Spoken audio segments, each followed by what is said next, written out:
Fotoğraf suyla.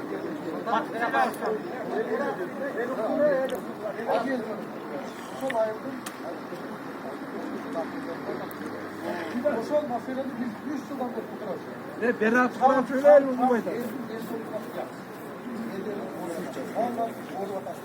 Madem bir de geçen var, bıraktıktan sonra geçemez. Madem bir de çok hakçı, aymak, iyildi, yur iyilip koysam, hadi bir de çok çalışır. Hadi yazınca olur. Benim aşağıda biz de Fransa.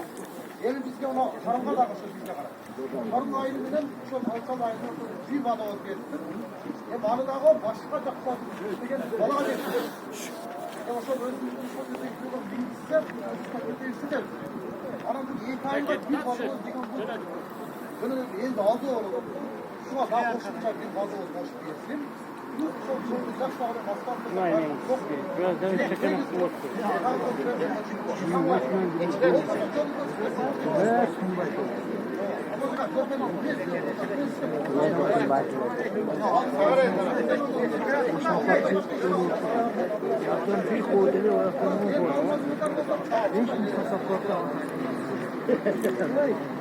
Молодец, Arslan жақсы неме қойды да. Қойғанда шанчетті да қой.